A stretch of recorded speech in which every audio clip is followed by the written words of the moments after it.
In front of me is INFINIX Note Edge, and today I would like to show you how you can delete Google search bar from home screen.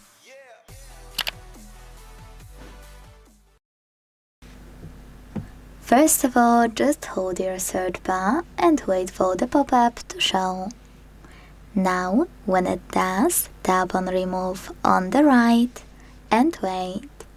So when I do that, as you can see, my search bar was successfully deleted. But if you want to restore it, you can always do that by holding your screen and tapping on Widgets at the bottom, in the middle of Wallpapers and Icon Style sections.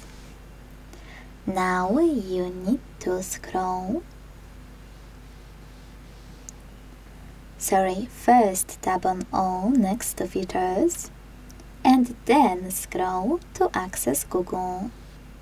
After tapping on it, swipe to the left once, and hit Add to Home Screen. Then tap on Home button. Thanks so much for watching. If you enjoyed this video, leave a like, comment, and subscribe. Bye!